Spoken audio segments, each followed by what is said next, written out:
Welcome to Get Your Popcorn Ready. It's your host, Hatch, with my boy. What's up? Good afternoon, good morning, wherever you are. Get your popcorn ready. Yes, sir. This is your boy Terrell right here. We are in the building. Yes, sir. In the building. And let me say, I hope everybody have happy holiday. We still in the new year. So it's happy holidays. It's still and January. Merry New Year. Merry New Year. I think we can continue to say Happy New Year and Merry New Year to everybody up until January 31st. That's absolutely. It's the new year. It's the first month. So yeah, Merry New Year to everybody. Look, I'm gonna call it New Year once we get a new president. So that's when I'm gonna start celebrating. Okay, there it is. January 20th. You ain't got long at all. That's when the celebration starts for me. Well, ladies and gentlemen, I'm gonna celebrate again when his ass get impeached. Absolutely. Well, again, can we get the 81 wine for that? Oh yeah, absolutely. The impeachment special. He's already gotten impeached. I want him to get convicted. That's right. Well, I want him to get convicted. Ladies and gentlemen, you are listening to the voice of Jen Welter, the first female NFL coach. Welcome to the building, Jen. Holla at your boy. Hey, it's good to be in the building. You know, when talent, like coaches, we collect talent. So I'm just here with this collection of talent, and I am so happy to be here with y'all. Oh, good. Thanks for coming on. We appreciate you taking the time. I guess you're down there in Florida now. So you just got done coaching in the All-Star game. So how's the coaching carousel going for you right now? It's an interesting time in coaching. Can't wait to see what shakes out. But, it's always great to be able to join guys like getting ready to go into college at the All-Star game. We were actually at the Star, got to play over in Arlington, and to really give those kids a look at where they're working to get is always fun. And they loved being able to tell people, no, that was my coach, right? They were all up on IG, like they were like, who's that chick? And they're like, right. That's coach right there. So for them, it's fun to be able to shift perceptions too. Yeah. Well, of course, we know, I played, T played. This is the NFL game is a masculine environment, right? It's ego, it's masculinity, it's spitting, it's farting, it's all, all these manly things, right? So you going into this journey, if you will, your journey's not over, obviously, but you're going into this, this other world, different type of world. What were your kind of what were you kind of scared of if there was anything going into this career path that you were choosing? Well, for me, I think it's been a little bit different because thankfully I had like NFL big brothers throughout my career. Okay. You may not know this, but one of the first or at least early camps that I got to coach at was T.O.'s camp. And really? It was 2008. I actually had to leave directly from his camp to go catch a flight to Seattle for a playoff game. Oh, wow. But I was so honored that the guys wanted me there for the kids that I wouldn't miss it. And that was in Dallas, right? It was in Dallas, right? Yes, sir. Yeah. So don't think you just got somebody on here like I'm new to the game. I'm just saying. So look, game recognizes game, right? And T.O. saw my game in 2008 before most people even knew I existed. Right. Absolutely. But really, like the guys always looked out for me, and they would tell me about the league and things like the game doesn't love you, right? And that was something really important to me. Well, if the game doesn't love you, that doesn't mean the people don't, right? And you are so much more than pads and a helmet and a set of gloves that catch a football, right? Every single person who is under those pads and a helmet is a very real dude, right? Who has life stuff, who has everything else. And as a coach, in my opinion, you are only as good as you are at getting to know these guys for who they are and what they want and what they need. Because if they miss a catch or miss a play that they run 99 times and usually make it, I'm not going to get mad on that last time. I'm going to say, what's up? What's wrong? Right. What's different? What's going on? Because it's usually your mind is somewhere else. And so I think the relationship aspect, I was well coached to go into that. And, I had also played men's pro football for a season. So I figured I've already gotten hit by the guys for a year. So this is not going to be at least that painful. Right. It's going to be interesting, but it's going to be different. So, I mean, right. And you're go ahead, T. No, it just seems like, you had obviously, just playing the game. And then it seems like, honestly, just listening to you, it seems like that you had an affection for and a passion for teaching and coaching, not only not just playing the game, but just listening to you, articulate about not just playing the game and the game not loving you back, but loving the people. I think that's what I've gathered, just listening to you talk. Aside from just, obviously giving back, and that's what you're doing now. What were, just, I guess, to piggyback on some of what Hat said, what were some of the obstacles in coaching males, just the men's game by you being a female? I think the biggest obstacle wasn't actually in the coaching. You know this. I think it's the outsiders looking in. Mm-hmm. And the narratives they want to create, right? Media is tough. They're looking for stories. And, I had to really quickly realize that if I was going to be up or down based on what they were saying, I was never in control of my own mental state, right? Because one day it would be like, this is the best thing for women in the world. Like, we have a female raw, like glass, everything breaking. And then the next day it would be like, yeah, we don't know how we feel about a woman there, or she should smile more. That was one I got from the sidelines, that I looked too serious. I'd love them to tell Bruce Arians that he should smile more. By the way. Right. But in terms of the players, what was interesting is BA actually got the buy-in from the players before he offered me the job. Mm-hmm. So I think he did a lot in setting that up. The leaders on the team made that call. So they were really excited about being part of history and changing the NFL, because as we all know, like, that doesn't happen often and it doesn't happen easy. So they were really proud to be a part of history. In terms of with the guys, I say I laughed often because some of the things would be like just communication stuff, or not being able to necessarily model how I was going to coach them based on, the other male coaches, right? I never wanted like a communication to go bad, for example. Can y'all imagine what would have happened if I'd have gotten in, say, T.O.'s face, which, we all know I'm 5'2", so it would have been more like his belly button, right? I'm getting on his belly button. Right. And all of a sudden he said something back. Even if I was wrong, or we were just chopping it up about the game, the narrative that would have been created by the media would have been like, oh, he hates women, right? Yeah. And so I was always very careful to make sure that my communication was done in a way that we didn't have that. So it was very one-on-one, like, hey, T, he's overbiting on this. Next time, try stemming him and then go back, right? Like it'd be a so you were very conscious, so you were aware, you were conscious of that while you were coaching. And so you basically, that's interesting. That's interesting that you were aware of that at that time, just not to create a narrative that could have been kind of detrimental to your progression and your journey. Absolutely. Right. And to the players and to myself, right? I looked at it for me as the opportunity and the responsibility is to ensure you're not the last. I didn't want to give them any reason to say, oh, this is why a girl can't coach football, or this is why it's bad to have a female in these situations. So I always wanted to be conscious about and we know this, like when you're first, you're controversial just by nature, right? Some people will love it. Some people will hate it. And there are, I am sure, doors that I opened that other women will get to walk through that I won't, simply because not everybody likes the first. Yeah. But for me, my PhD is in psychology. I studied coach-athlete relationships in school. I did my dissertation on the NFL's use of the Wonderlic. A lot of the things that I looked at to break down were things that maybe bothered me throughout my career.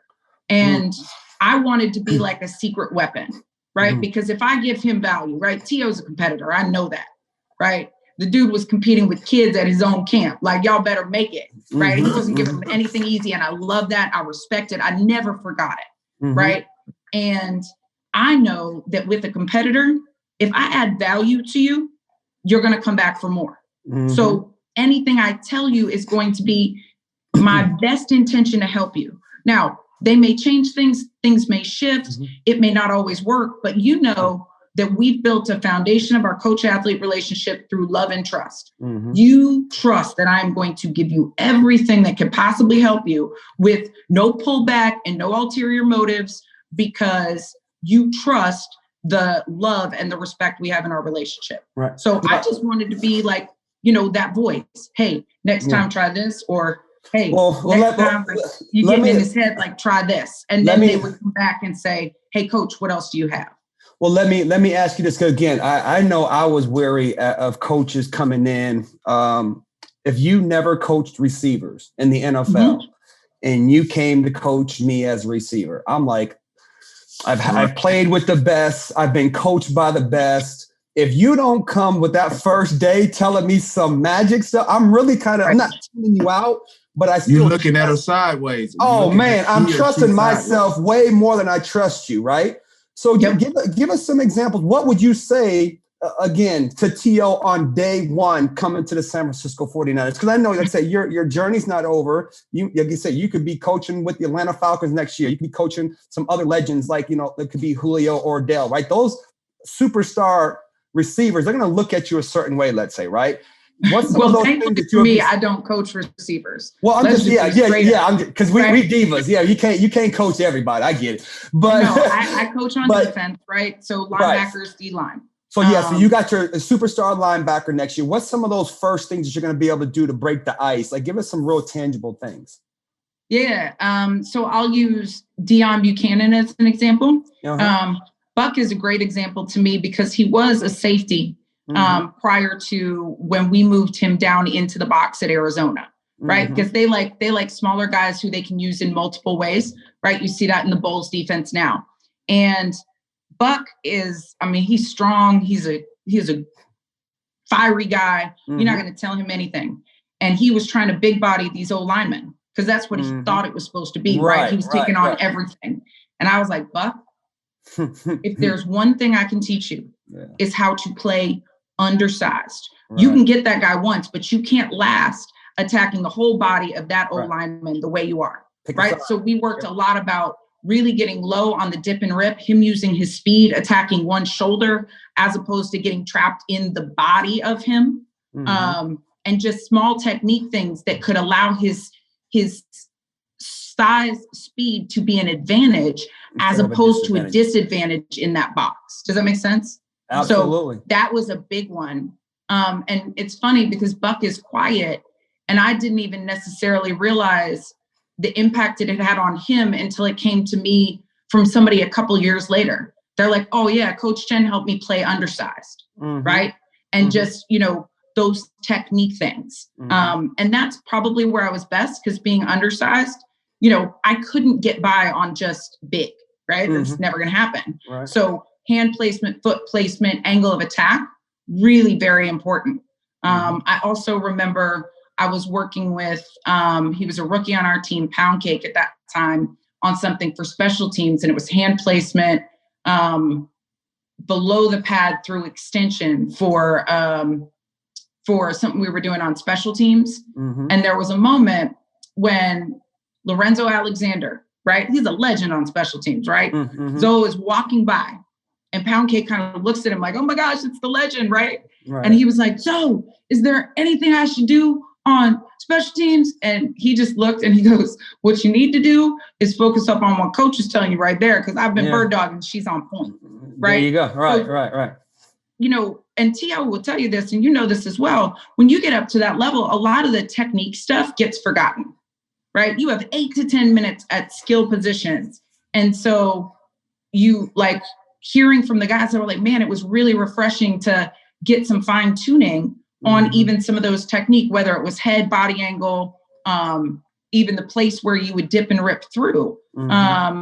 And the way Footy and I worked it, Larry Foot, I call him Footy because he has the E there. It throws everybody off. But who is the way Pound we worked it is he was macro and I was micro. So I could pay attention to the smaller details where when he had to look at everybody and make sure the drops were right and some of those things, he could let me, you know, come in.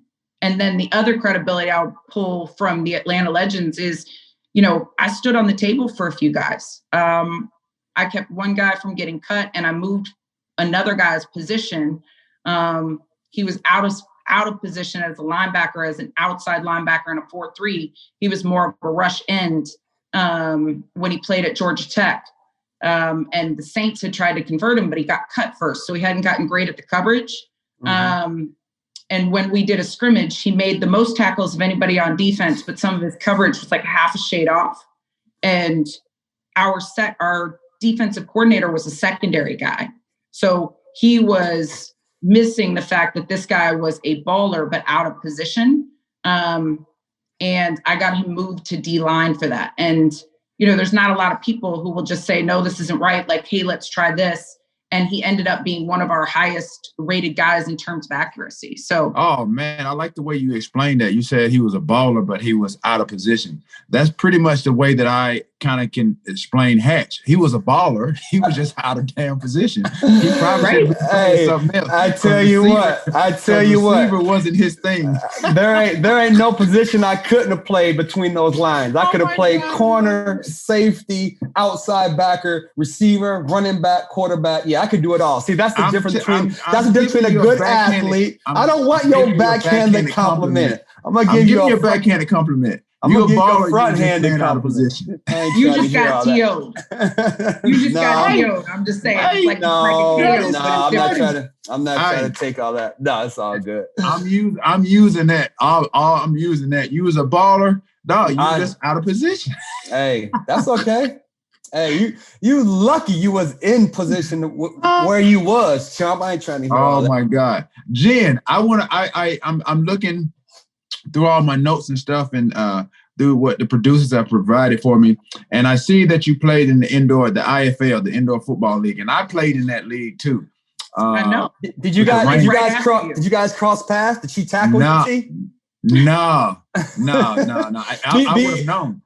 Because I mean, just the physical, specimen that I am, I would never let a female tackle me on the football field. That's just how I feel, Jen. Has nothing to do with you, but that's just how my confidence in myself. But T, on the other hand, you probably could have tackled T, I'm pretty sure. Hey, let me tell you something. That field, honestly, Hatch, I think I came back to Calabasas and worked out shortly after I had played in that Indoor Football League. Yep. And what that did for me was quicking my footwork up, because when I came back, dudes couldn't even touch me, because when you're playing in that Indoor Football League, every route is basically shortened, shortened down, maybe down to make 1.5 yards, 2 yards. Right. So everything has to quicken up because of, like I said, the space. Yeah. The space. And so it's like you're playing in a box in a sense. Mm-hmm. So when I got back from Indoor Football League, practicing every day,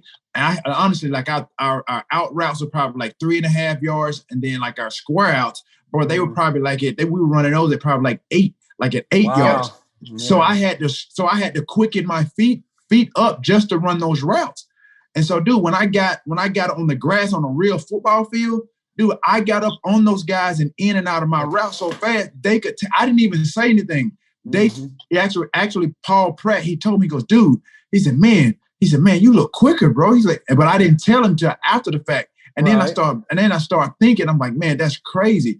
And honestly, this is what I want to do with my son and guys that are especially long-legged guys, long-gated guys that are having trouble getting in and out of their routes and basically transitioning, breaking down. That's what I want to teach them. I want to work with them, because when you work on a shortened field like that, you have to put in their mind that they're working in a 50-yard space, 50, 60-yard space. So they have to quicken their feet up. And that's what I can do, and some receivers should do, especially coaches. I'm giving them some nuggets. If you're listening, coaches, shorten their routes up to where they are, like I said, they can get quicker. They can transition in and out of their routes. And then once they get on a regular size football field, it's gonna come natural. They'll be able to get to that 2 or 3 more yards quicker, and they can break out of it, the transition out of it better. And that's what I noticed that it did for me. But my question was, how was your experience, especially as a female, because everything is quicker, it's faster. Basically, for Hatch to understand, it's like the red zone. Everything happens quicker and faster in the red zone. For all the listeners out there, we're talking to Jen Welter, first female to do a lot of stuff in the football space, what have you. And we're talking about now just the space in which IFL is played in and under. And then for a female, because I played in that league, everything happens so fast. What was how did you adjust to the speed of the game? Because again, like I said, IFL football is different than NFL football. Can you explain to our listeners out here what was the difference and what was your mindset going into the IFL? It is. Yeah, it's so different. And I have a lot of love for it. They also have the high motion, which, really creates a lot of matchup stuff. It's a fast-paced version. If you guys haven't seen it or you're newer to football, I think sometimes it's easier to appreciate because the complexity of the line isn't there to the extent, right? Things, you can see them better, right? With 3 O linemen and 3 D linemen, you can also see that interior play better. But for me, the IFL was interesting because, first of all, they didn't let me play defense. I had to play running back. So, and there's no running out of bounds, y'all. So you're getting hit on the every wall replay. is out of bounds. Right. The wall is out of bounds. So you can choose. And what I knew is, they really wanted it to be kind of a PR thing at first, right? Like they asked me to go through a day of training camp with their guys. And T.O. knows me. I called BS on that in a heartbeat. I was like, excuse me, what? I just won my 2nd gold medal with Team USA. And you want me to do what? Come out here and run some ladder drills and smile for the camera? That's an insult to me as an athlete. And if I was any one of your guys on your team, I would absolutely hate it. You're not going to use me like that. If you want to do anything with me and your team, either I do everything that they do, step for step, hit for hit, or I do nothing. That was an insult to you as a female, not just as an athlete. First and foremost, that was an insult to you as a female. And then just what you alluded to, I think it wasn't having a female on a football team. It hadn't been accepted yet. So that's where you're really going with this, because now you look at what you've done. I consider you're a trendsetter from like I said, the moment that I saw you at my camp in 2008, I didn't think twice about it. I didn't think anything about it because I didn't judge you. I just felt like, okay, here's a person. I just looked at you as a person. I didn't see you as a female coach or whatever the case may be. I just saw you as a person that's offering, giving back to the kids, and you felt that you had something that you could give to the kids. So I didn't see it as such, but go ahead. Yeah. And, and that's one of the reasons why I have so much respect for you to this day, right? Like anybody who treats me that way, I'm always going to be like that for them, because it would have been very easy for any of these guys along the way to just be like, nah. Right. And yet I was brought in even as different, and that it was special to be different. Right. It wasn't just, oh, we're putting up with it. And so once I pushed back on the Revs, essentially I got the attention of the coach, and he kind of looked at me and he was like, okay, I might have something with this girl. He got that half smile, like, okay. And he basically then invited me to do all of training camp, said he was going to have to make me a running back. And I was like, might be more scared of playing running back than I am about playing with dudes, because this is not what I'm good at. Right. Absolutely. Right. So it was definitely a setup to get me killed. But it made all the guys and they would say it to this day. I don't know if you know him, T, but Clinton Solomon, who was a receiver, played for the Bears for I think 3 years, and then was with the Revolution. He was our number one. And as soon as I got there, he said, I don't care if nobody else gets it. You got a friend in me and I've got your back. But he also told me, he's like, you have to be a part of our locker room. Mm-hmm. So it can't be you versus us, because there will always be someone else. Mm-hmm. He said, what I want you to do is be ice cold. No matter what they do, no matter what they say, it's going to be hard physically, hard mentally, give them nothing. Mm-hmm. And he said, but if something bothers you, tell me and let me handle it as a captain and a leader on this team. And if I see it, I'll squash it immediately. And good leadership. Yeah. I mean, and we're great friends to this day. I'll never forget how Solo did this, dude. T, I think you probably will respect this. So we're at practice. I'm doing inside run, right? So I'm getting beat up from the street up, right? There's no outside, right? Like I'm taking on a blitzing linebacker and having to stand up in there. And then I'd think I'd get it. And then the next time they'd swim me, I'd end up face first in the dirt. And I'd just kind of get up and be like, you know what, I can do better. And that's what the guys needed to see first of all, that I was there for the right reasons. I wasn't going to say, you can't hit me, I'm a girl. That was the job description, right? So I was there for the ball. Well, meanwhile, while we're inside run, you know, the corners and receivers are playing, you know, 7-on-7 essentially. And Solo comes by me and he goes, don't worry about this, little mama, I got it. And I kind of looked at him, you know, probably mud all over. And I was like, okay. He stops practice and he said, Coach Dub, I need some one-on-ones right now. And Dub kind of looked at him and he was like, all right, Solo, you got it, you know. And he called out this corner who apparently had said it was wrong for a female to be out there. And if I ran his way, he was taking me out. So Solo wasn't having that. And he said, he goes, hey, you are not good enough to talk smack to a girl. I'm getting you cut today. You and me, one-on-ones, let's go. And so they line up. The corner immediately lines up off man. Solo looks at me. He's like, oh, no. You a big man. You want to get this girl. Come press. Come press me. Press me. Already. Right? Calls him out. Calls him to the line. So the guy lines up. He looks at the quarterback. Solo looks at him, points at him, taps the top of his head. He says, I'm about to run a fade on you right now. Calls the route. Goes down. One-handed catch in the end zone. Pulls it down. Puts it in the guy's face and said, you still want to talk smack to a girl? Man. Y'all have fun. Y'all have fun at practice. Oh, yeah. IFL, it's a little bit more lax than. Relax. I'm about to say, you let the man shut down practice and go some one-on-ones. We would have did one-on-ones all day. Right. Oh, man. Awesome. And yes, ladies and gentlemen, it is January. And you know what that means in the NFL? It is playoffs. But this year in January, we also have something else that's special.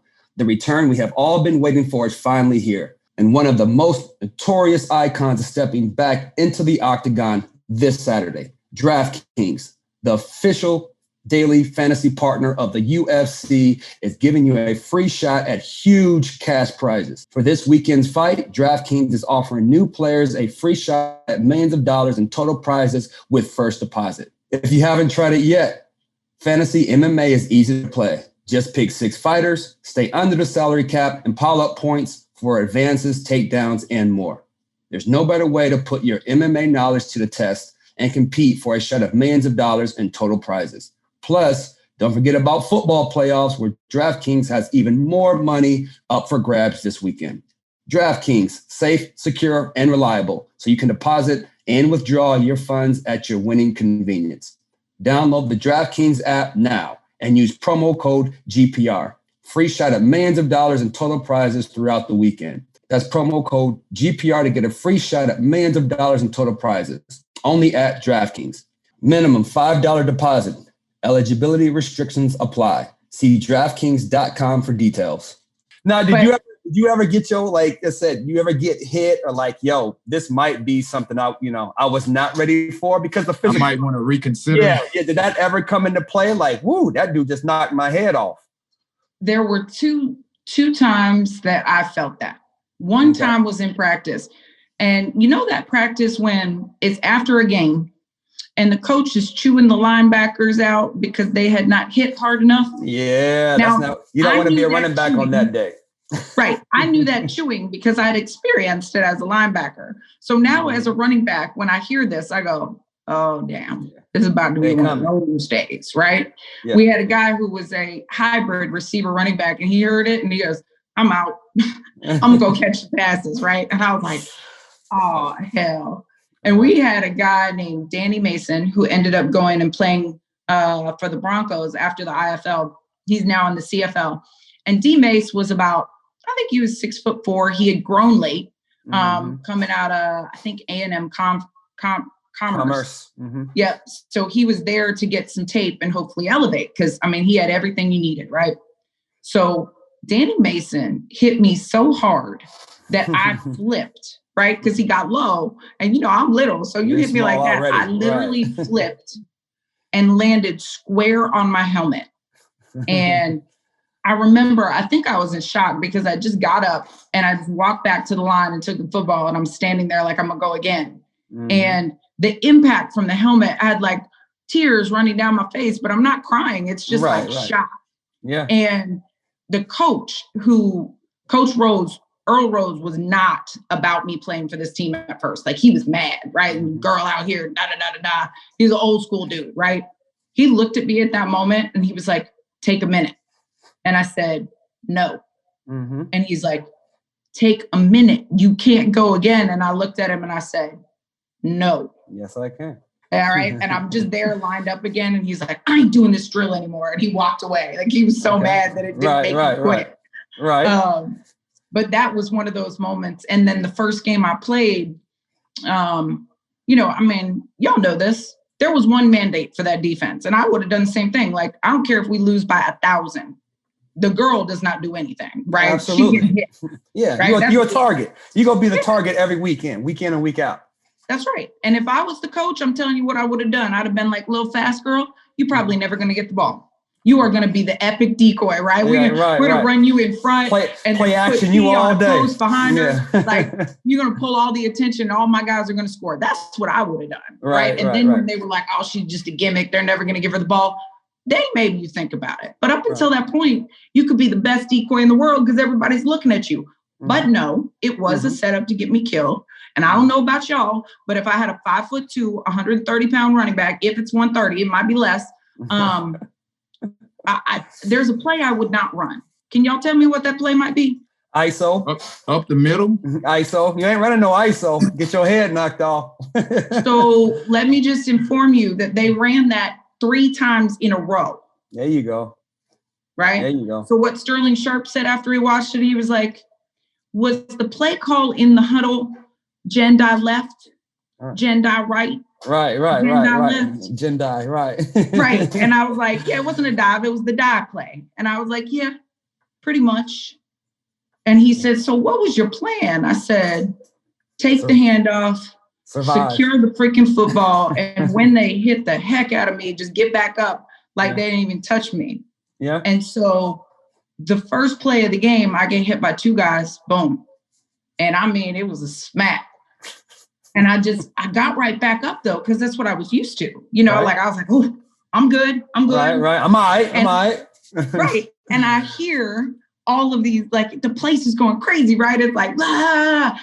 And I was like, what is going on? They're all talking smack, right? That's all I could assume is that they were like, you know, talking smack because I didn't go as far as I wanted to. I didn't realize everybody was cheering because I was not dead.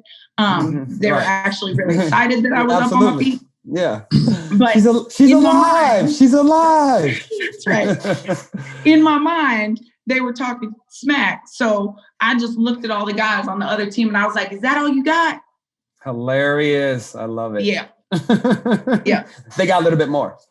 Yeah, they got a little bit. But that was the part that was legendary. And I remember guys from the other team coming up after and they were like, I never thought in my life I would see the day already. Right. And a lot of them, I'm like they'll send me messages. They're like, you remember that time, man? I tell people about that all the time. And I just, you know, because when you do things out of the box, it changes the perception, which allows us to hopefully make a better reality. Absolutely. Yeah. Now, I think after any of those games, did you go home and like cried, or you go home like frustrated? Like, what was the feeling like after the game, like after the moment when those moments were over? Well, I definitely didn't cry because I made it. But I think the moment that was really telling to me is like, especially that first game, it turned out that there was the Women's World Games were in Arlington. So women from all over the world had come in for a tackle football clinic, and then they were playing games. So it's something I would have done had I not been playing with the Revolution. And so there were all of those women, after they finished up that day, they came to watch that game. And they went so crazy. It was like ridiculous. And then I heard from 2 of my teammates, Alberta Fisher-Bryson and Odessa Jenkins, who are, 2 of the toughest women I know. And they were like, oh my God, is she dead? No, she got up. She's not dead. And they had like tears in their eyes, and they had like, just the pride because they knew I was playing for like all of the women, right? Like I wouldn't have done that if it was just about me in and of myself. But if that could change the game for all of the women who I'd sacrificed with and grinded with, and, we played at these stadiums that basically were less than a park field or, paid $1 a game and all this stuff. If that sacrifice could change it for all those women I love, I was good. So seeing those women like, basically like crying and freaking out, like, she's all right, she's okay. Like that was the most epic moment. Gotcha. Nice. So in your personal opinion, do you ever think that there'll be a female to play in the NFL ever? I think they're trying to make it happen. Actually, I know they're trying to, but now you've seen the physicality at your level, right? Physically, you felt it now, but mentally, you've seen it, on the NFL level. Because again, you can't be 5'2" and be a male in the NFL, right? No. So it's gonna be. I've seen some females who can move, right? A chick. There was a female that played for the Chicago Lingerie League. Was thick. She was like 5'7". 170, 180, but could move. I'm like, that was physically amazing for a female, right? She can move that big. But like, you're still going to have to hit that, close to that 190, 200 pound mark and be 5'9", 5'10" in order to take pounding on the offensive or defensive side from a female point of view. So that's why, do you think that that'll ever happen? I think you'll see a kicker. I do. I think that's the first thing that you'll see. You've seen it on indoor. You've seen it in college. Vanderbilt this year. Yeah, absolutely. Right. And it's and there have been women, right? Becca Longo was the first woman to earn a college scholarship for football. Kate Hindy and some of those have played. There were indoor kickers as well. And, I think it needs work. I think it needs training, right? Like Sarah Fuller, who kicked this year, she needed more time. She stepped in a tough situation. But I think what you've seen, even through some of the women's national team kickers who proved that they have the leg, right, is that they'll now need the training because there's a lot more to it than just having the strength. But what we've seen is that they can get the strength. And if you take someone and teach her that has the size strength combination, I think you'll see a kicker first. I think it's just the most logical. But as we start to equalize, right, you will have standouts. We have, for the first time in 2021, the NAIA is having girls varsity flag football as a sport. Yeah. So for the first time, girls can change their life trajectory and their family's life trajectory through education by playing football. That, to me, is the tipping point. Right. Yeah. That is something that has not happened before in the history of the game. And that can literally change everything because now it won't be we're playing football instead of something else. Right. Like football is my thing for girls. And they'll get to have a runway that most of us who are playing today certainly didn't have. And we didn't have permission to dream that it was possible to, even do the things that I've done. And I look at girls all the time and I do stuff all over the country to give them that is say, don't be me, be way better, right? Like play earlier, go further, surround yourself with the guys who are doing the same workouts and make yourself hang with them. I don't give prizes for showing up while female, meaning like you have to let me play because I'm a girl. No. Yeah, we were doing some stuff about a year and a half ago, the Nike circuit. We do all the high school stuff in Elite 11. And Nike's having an initiative to do this type of training, football training, because in Georgia, I think it was, they have, about 20, 25 schools now that have female flag football. So it's definitely taken off in the next 10 to 20 years. It'll be big. It'll be it's going to be it's going to be faster than that because so Georgia was the fourth state to add high school varsity flag football. I've heard Alabama's in line.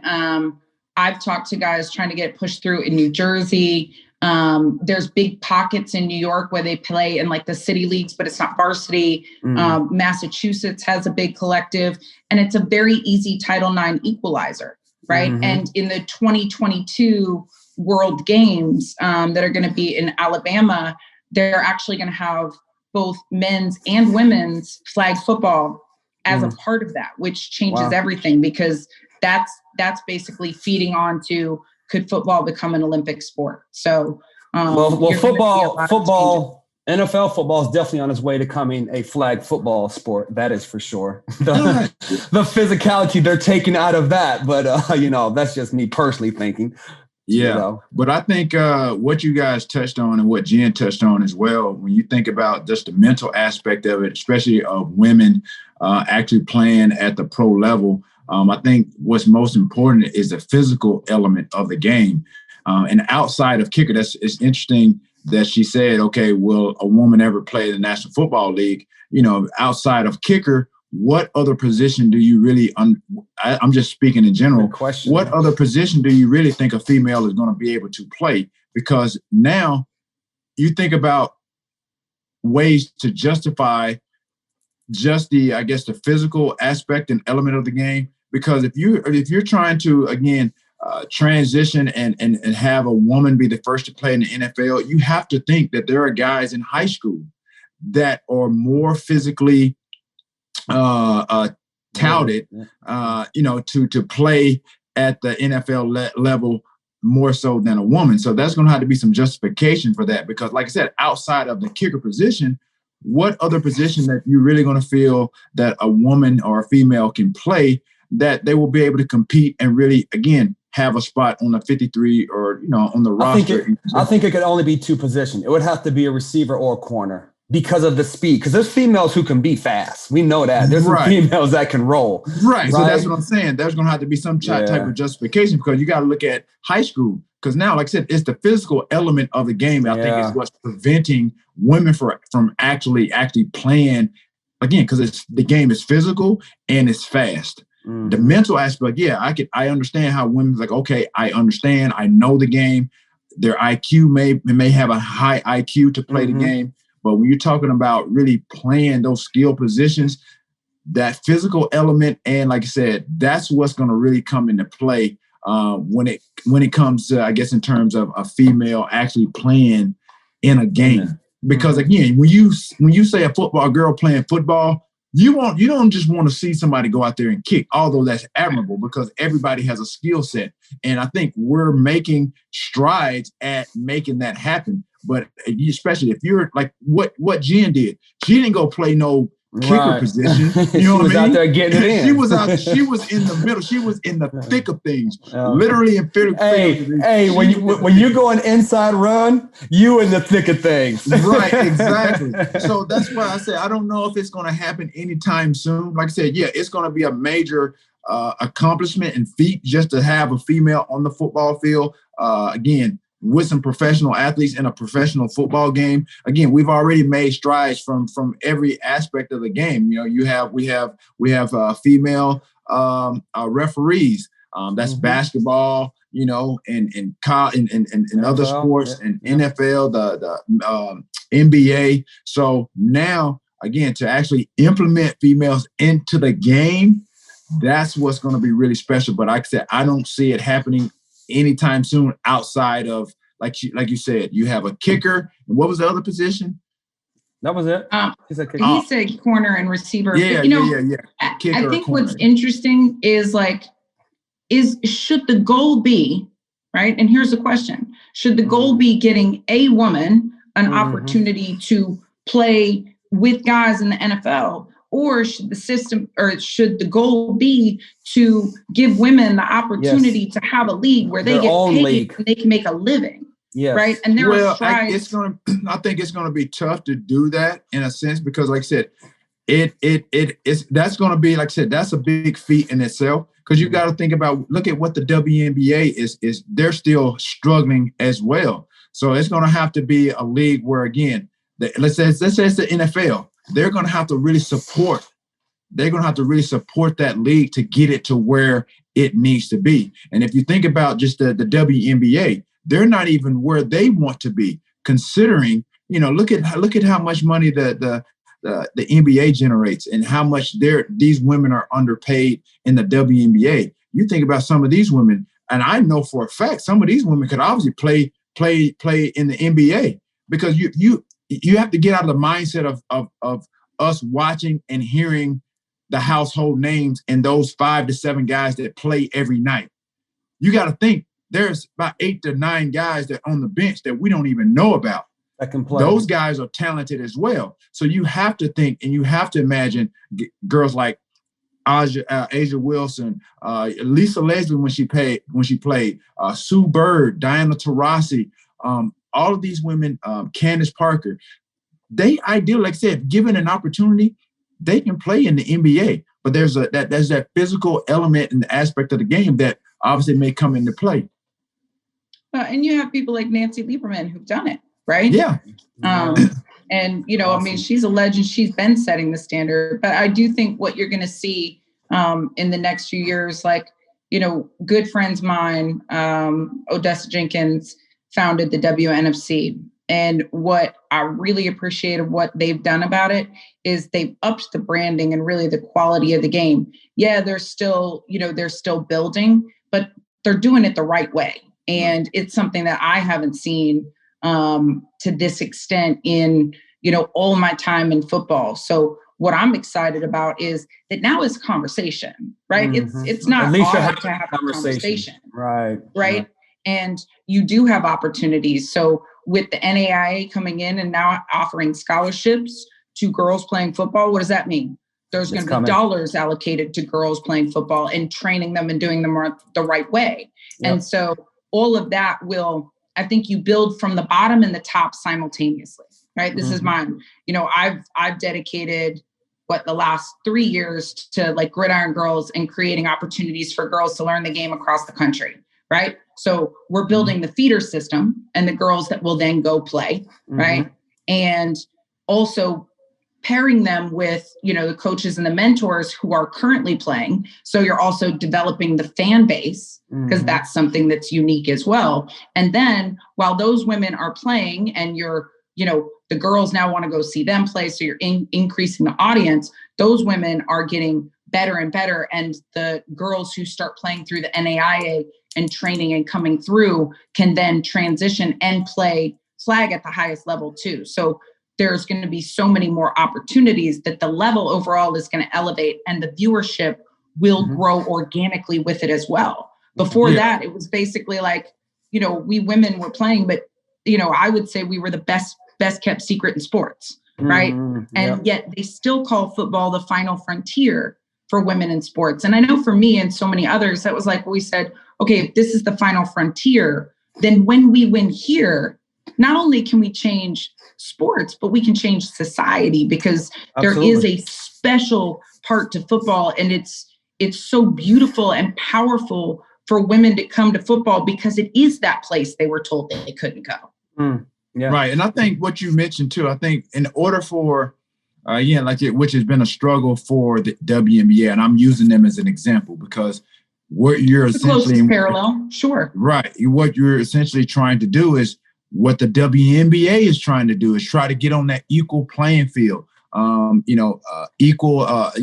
get paid equivalent, to how the NBA guys are playing. And what you have to do, and what I got from what you're saying, is you're going to have to create a fan base. It's 2 F's, fan base and funding.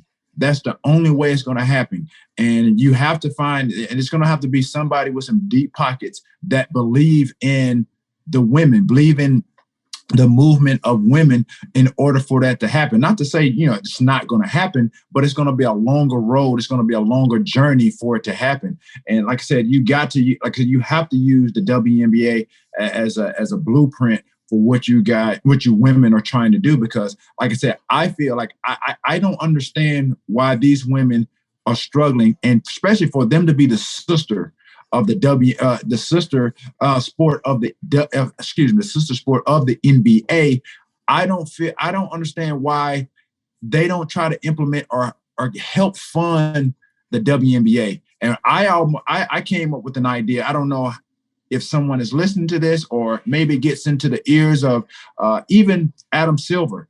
I feel like some of the money that these guys are being fined in the NBA, that money should be somehow funneled to the WNBA to help build their fan base, build that organization, and help really pay some of these women that I feel like should be paid just as much as on an even pay scale as some of these NBA players, because that's why some of these girls have to play year round. They go from WNBA, then they have to go overseas. Obviously, it's probably been tough now because of COVID and travel and things of that nature. But that's what I thought about, because I feel bad because these women are working hard. And you think about some of the women that have families, have kids, and now they're having to really put a lot more wear and tear on their body, going from one sport to another year round.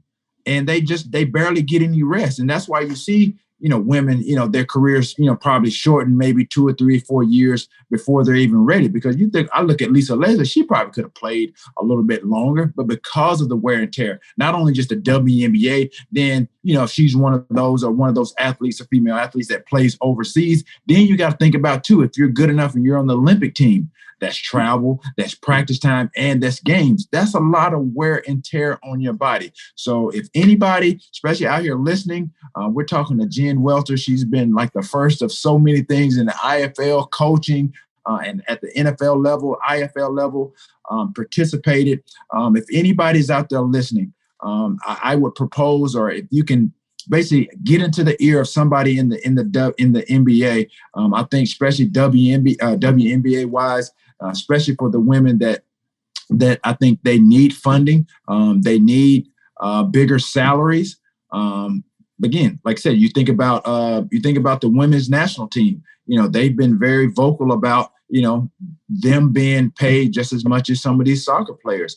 And so I think the same thing should be taken into consideration when you're talking about the WNBA. So Adam Silver or anybody that's listening to this podcast, get your popcorn ready. Listen to Jen Welter out there. Please propose that.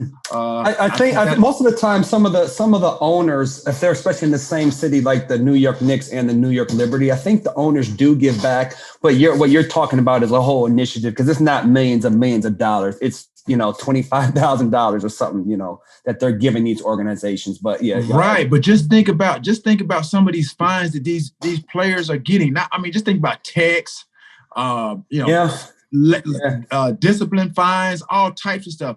These aren't just chump fines. Yeah. What you're talking about, $25,000 for just just say the New York Knicks to give to the New York Liberty. Yeah. Bro, these guys are getting, that's in one night.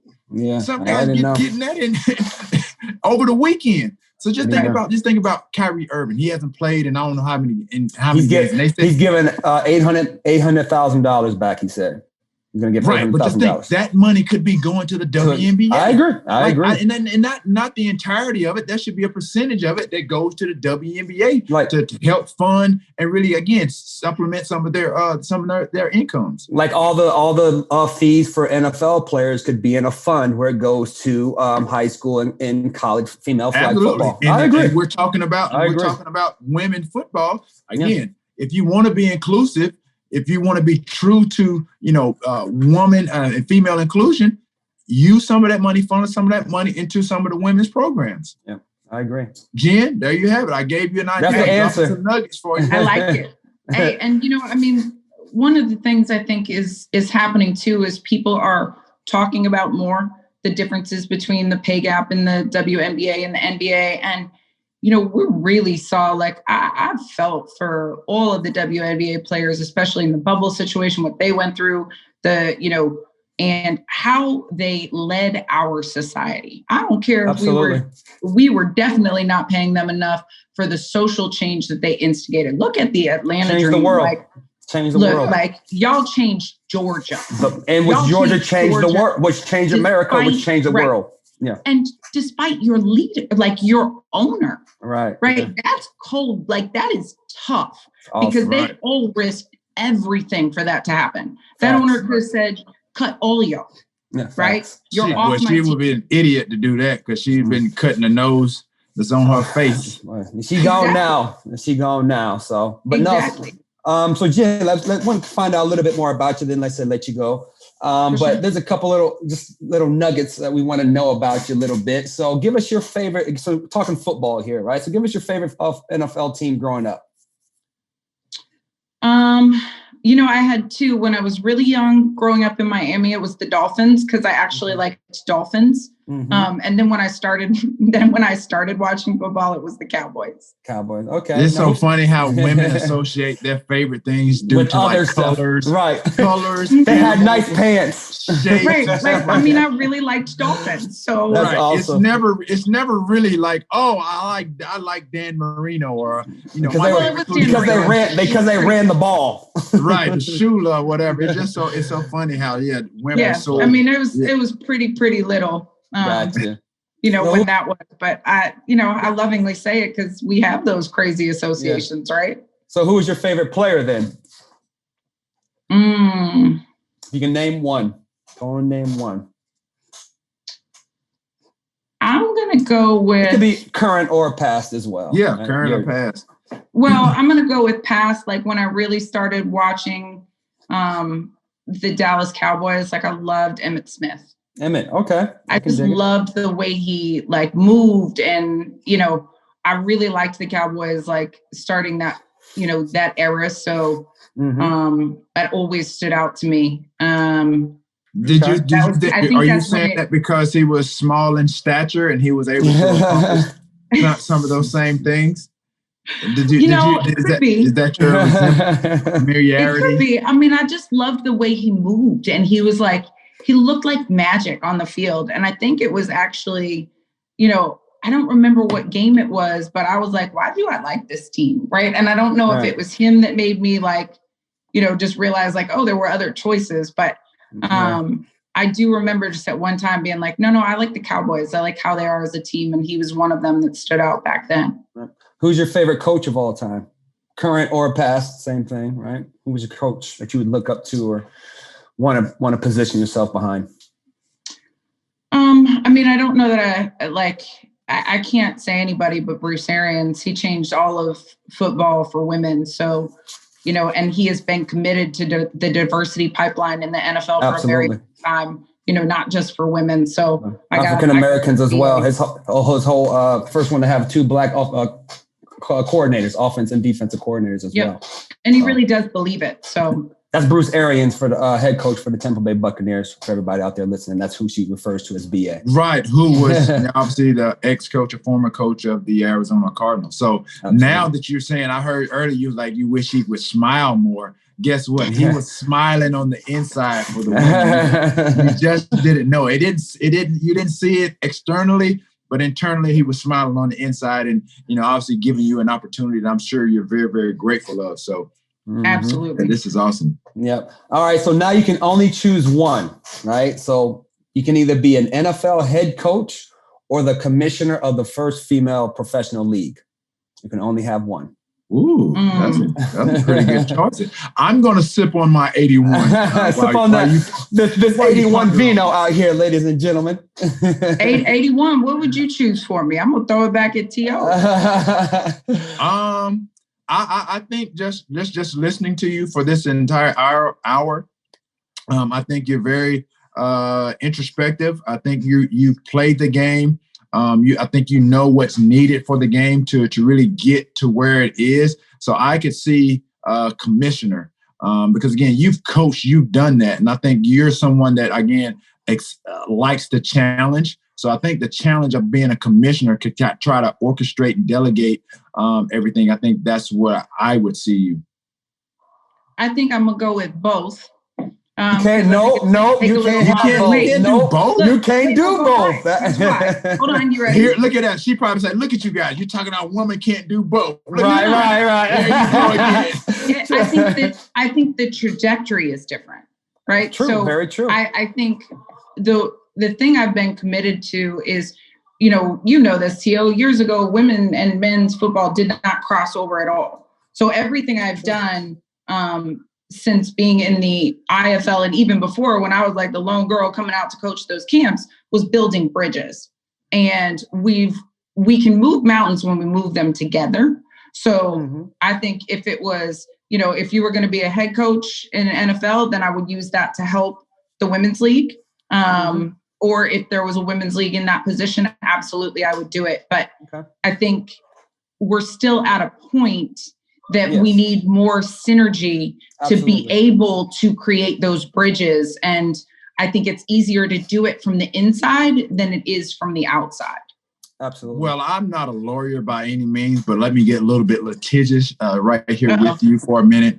I think that would be a conflict of interest, for you to obtain one both. And then the other. Yeah. I agree. It probably would be. You couldn't do both at the same time. No, not at the same time. Okay. But I think it's going to take longer for the women's game to get to that point. Yeah. So if it was, what would I do to build in the interim? It would be to continue to build more bridges between the men's and the women's game. And then if there was an opportunity to then, take that and those relationships to be able to really bring the women's game to the next level. That's how I could see it playing out. Well, that's why I said that you would probably fit more in the commissioner box than a head coach box at this time. So you asked me to choose, so I was like, okay, I could see. See, you can't ask him to choose, Jen. Now you're doing something you don't want to do. You know what I'm saying? Exactly. You know what I mean? Okay, so now as Justin as an athlete, again, you were in a professional football men's league, right? So as a professional, you can only have one: be taller or faster. Faster? Okay. Faster. Okay. All right. Look, one more. My leverage has been an advantage throughout my career. If you know how to use it. Big boys to get down. You know how to use it. Yeah. That's right. They're like, if you just make me super X fast, you're going to have all the guys. And this is what I used to say when I played women's anyway. Like, some of those O-linemen still be like this and I'd be back to the quarterback. Back up under. Okay. I like being a little that, you got another question, Hatch? I got one more. And of course, this is one of our boys who we also had on the show, one of our little brothers or whatever. So, but you spent some time with him when you were in Arizona. And I guarantee he treated you the correct way because he's a gentleman. For sure. Nothing but respect. So if you can have coach one NFL player, right? It's going to be the receivers. You're coaching the receivers, right? They just got you, and you can bring in one free agent, either T.O. or Larry Fitzgerald. Which one you go bring in? I don't know. I've never asked Larry about you at all, but I know how Larry showed you the utmost respect. I'm sure. So I'm sure you look up to Larry in a certain way, as me and T do. Like I said, we're all friends, one of our buddies. But you can only choose one, and he's a free agent coming in. Which one you go bring in? Larry actually was really special to me in Arizona. Like on Family Day when I was like lost and kind of overwhelmed. I remember he took me to Johnny Rockets for a burger just to get away from it. Yeah. And everybody's freaking out that it's Larry, and he was just so even. And it was probably one of the most special moments I had in Arizona because I was like, are we allowed to do this? Right. Like I felt like we were, like all like sneaking out. And he was like, and he took me for his ice cream that they had. He's like, Coach, they're wearing you out. Like you need to just, because it was like I was being pulled in every direction. So Larry's looked out for me. I can't help but look out for Larry. And I would hope the team was smart enough to already have T.O. on the roster. Okay. All right. I like that. Because they would be a really good combo, right? That's not 1-for-1 on them. I put T.O. on the outside, and I would allow Larry to do what they moved him to later, which is really exemplify his blocking. Yep. And then I'd be on the other side of you, T. Hold on, Bubba. Hold on. Me, you, and Fitzy as the top three. What's that? Me, you, and Fitzy. I play the X, you play the Z, Larry play the H. Ooh, yeah. I don't know if Larry gonna like that. Larry be like, no, you play the H. I ain't play no H. Getting in there on that smoke with them backers. I get creative. One of my favorite Larry moments. One of my favorite Larry moments is he actually said, we were talking about how BA kind of reinvented him in Arizona. Yeah. And he just looked at me and he was like, man, Coach, I should have never showed BA I could block. Yeah, absolutely. And I laughed because they used to do that little half motion with Larry coming in towards the line of scrimmage, and you knew it was a run coming that way. And it wasn't the backer knew. Yeah, the backer knew you was coming. So as receivers, we would hate, like I say, you get him that first time in the first quarter, but as soon as the coach called again, you're like, I know the backer know I'm coming now, so you don't get that sneak in. But it's part of the game. But that's when you fake it and release out, and you're wide open because now the backer's trying to get away from you because they think it's a crack block, and then you're wide open up the seam. This is true. Yeah, but if you talking about me, you and Larry, I bet you I was like, man, if I'm Larry, I'm like, yo, H? I'm like, nah, bro, your name starts with H. You play H. I'm going to the H. Right. So I got one more. I got a couple more questions for you. Yeah. For Jen. And one of them would be, okay, obviously playing, especially because you played in the women's league and you played in the men's league. So when you played for the men, and I'm already probably knowing the answer to this, just the nature and the physicality and obviously your mentality of the approaching and preparing for those practices and even games, did that help you tremendously when you went to the women's league, that you were just kind of like, you probably was like on another level, like going from men playing with men and then you're playing with women. And obviously, like I said, you could be, I'm sure as a woman, you can see probably and understand why there's such a difference in how, the perception is, okay, well, women can't play the men's game because you play and practice against the speed of with the guys, then you go to the women. What was that like? Well, first, I think one of the things that really helped me was, I think everybody should have to play the opposite side of the ball at some point because you learn so much more, right? Like having to be a running back and read the blockers in that way and what they were trying to do made me a better linebacker. Right? Because now, the O-line's doing this, boom, right? Like you already kind of knew it in theory, but now you've had to use it in practice, right? Mm-hmm. And that helped me play better because I was reading the line. But what was funny, and I don't think you knew this, T, was, obviously I was on practice squad for a lot of the games with the Revolution. And when they traveled, if you're on practice squad, you don't go. Right. Well, I didn't like not playing. So I didn't know that I would have gotten in really big trouble if they had known that later in the season when some of my friends got hurt and they didn't have a linebacker, that I actually went and played a few games in women's football when I was on the Revolution roster. Double dipping. I love it. I didn't realize that I could have gotten really in trouble. There you go. That's all right. They never caught you. Right. Well, they found out after and I was like, too late now. But my head coach knew. He was like, go play. Like, it's bullshit. Like, go play. Right. Because players want to play. And he was like, I don't need you being cold. Like, go play. I'm good with it. So we were always really, really together on that. And when the first game that I got to play, I just felt like so fast, right? Like I was always a quick player. Right. And I was like, did I just cheat? Like, did I get the cheat codes? Right. Like, cause it was like, and I was like sideline to sideline. And actually the Dallas team had folded. So friends of mine were playing for Houston and that's where I went to play. And Brian Wiggins, who's a former NFL guy who owns the Houston Energy, who had hated coaching against me, was like, damn, well, like, you're next level right now. And I was like, I really feel like I'm cheating, right? Like, because having been out on the field with those guys every day and, I would do some defense stuff to help. And, so I was reading just things so fast. It was pretty amazing. Absolutely. Yeah, but I did. I felt like the cheat codes. Right. That was essentially what I was talking about, going from IFL, learning to play. Yep. Not, like I said, I played the entire season. So as I was practicing, like I said, the first couple of days, I had to get used to it because literally I had to really adjust my routes on the fly because we went through a little bit of warm up, but we didn't go through the actual routes and plays. Right. When we got there and we started calling plays, I kind of knew the route. So I literally had to quicken my steps up just to get into those routes.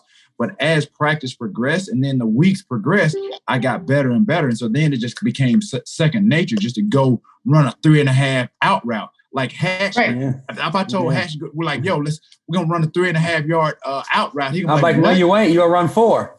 Right. Because with our gate coming off the line, we're already at like 1.5 yards already. Yep. Now you're trying to shorten that, that's crazy. So you have to get and your learning body how to use that wall too. and train. Yeah, the wall. Oh yeah, the wall is another story. No. Yeah.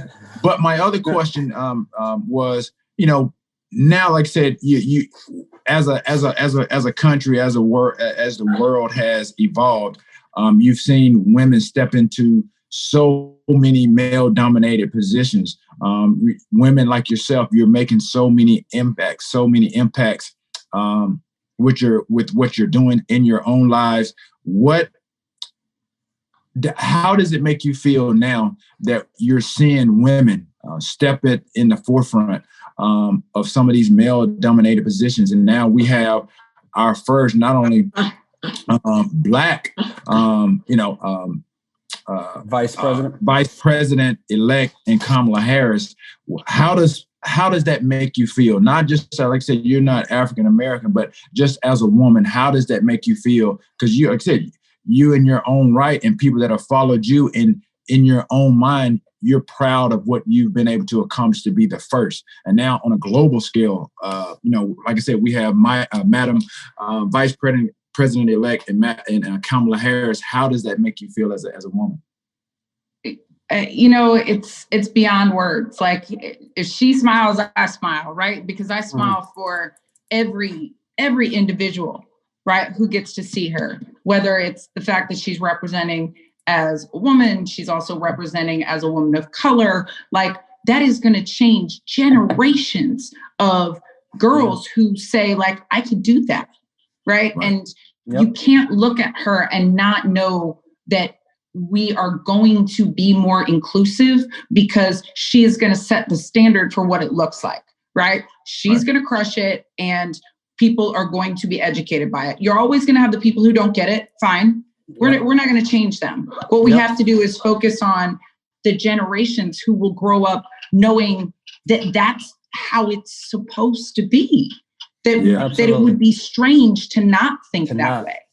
Yeah, so profound. Yeah, so profound just to hear you say, okay, if you had a little girl talking to you or asking you questions or speaking to you and be like, Jen, I can do that. And then understanding where we are today, and your response is like, yes, we can. Because it's not, like I said, I mean, there's so many people like yourself in so many aspects of life that have been the first and been trendsetters, so like pioneers.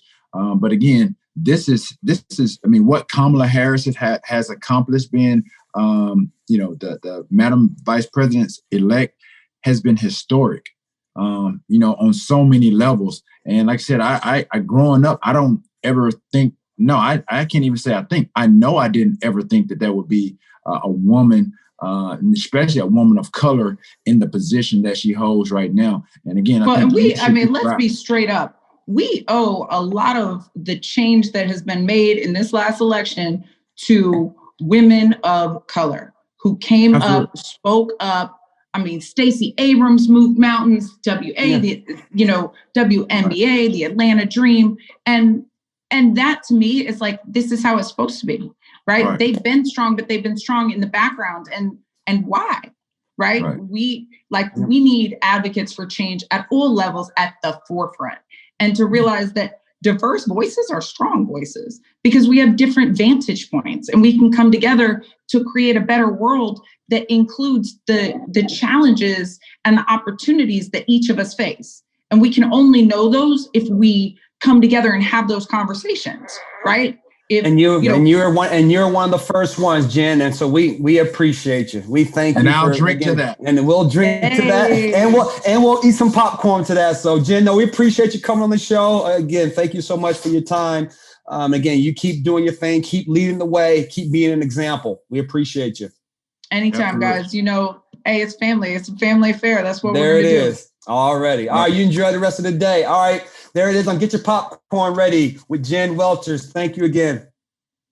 My pleasure. All right. Peace. Yay. Welcome to Get Your Popcorn Ready podcast. It's your host, Hatch, is in the building. Holla at your boy. Yep, and this is T.O. Man, we just had a great session. I mean, I'm talking about, dude, this was, again, every episode, I'm always saying that, this may be my favorite one. Again, this is honestly a very insightful one.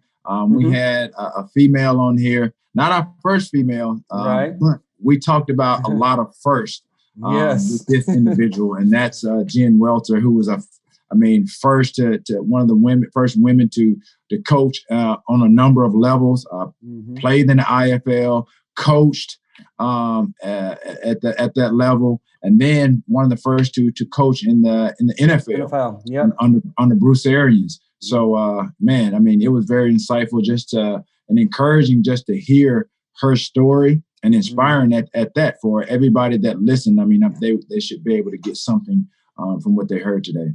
Absolutely. Again, you got her. She's probably been doing her thing for 15, 20 years. But in 2015, when the Arizona Cardinals brought her into training camp, she was the first female to go into an NFL training camp as a coach. So, everybody doesn't recognize her until then. But for her to continue to stay on that path, that's what it's about. That's what we're, trying to get to this point of in life, to say, just stay on the path, man. Nobody knows when it's going to happen for you, but it's going to happen for you. And again, that's what she's more of an inspiration in anything. And I think that kind of what brings us to, of course, our 3 and Out segment. 3 and Out, baby. So 3 and Out segment is we take 3 things away from the conversation that kind of hit us and when we wanted to kind of recap. And again, that goes right into when the first one for me was when she said it was kind of it's less about the coaching and more about how the media was going to portray her, or how she was going to be portrayed, and how she could control that narrative. Right. Absolutely. Yeah. That's what I was thinking too. Yeah. Controlling the narrative.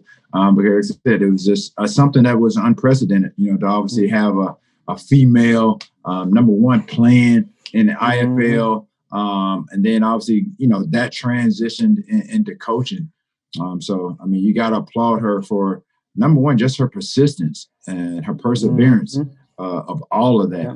Just from a mental and physical standpoint, but then just the other added elements of the media, trying to create their own story.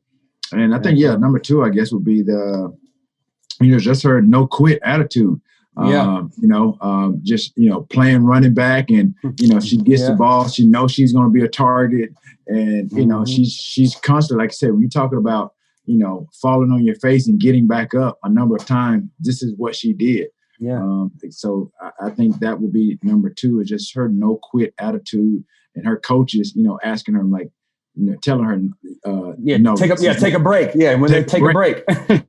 she's looking at him, obviously taking that hit. She's a little cloudy upstairs. She said she had tears in her eyes. Now, she wasn't crying, but that's how hard they hit her, and she literally had a little bit of wherewithal to say no, 2 times. And he was like, the coach was like, I give up. I'm done. I'm out. If you want to go keep hitting your head on the wall, go right. If you want to kill yourself, you go right ahead. I can just imagine the coach right now. Then I guess the third thing would be the Clinton Solomon Solo, I guess her mentor to this day, when he was one of the team leaders, and he came to her like, yo, you need anything, in this locker room, on the field, let me know. And I just thought that was a great example of leadership. And again, a good character person that you need in that locker room, especially when you're the new person. This is for, younger NFL or younger college players too. You're going to need that person in that locker room to believe in you and kind of lead you down that path. Right. Yeah. And then, to have somebody like that, to have an understanding. Not a lot of guys, in that moment would be aware of what was going on. Not just, okay, there's a girl at practice. How do we handle this situation?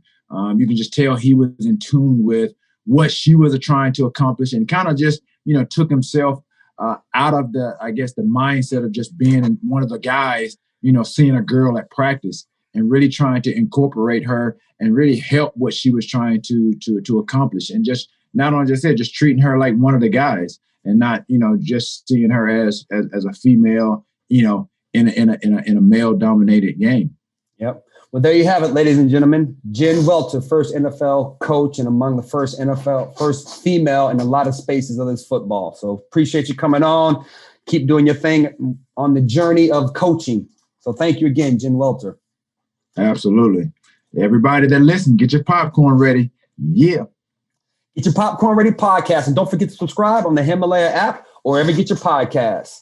Yep. And if you want to see the video version of this, definitely it's a must see and a must listen to, but definitely a must see. Go to my YouTube channel, youtube.com/Terrell Owens. Yeet. Peace.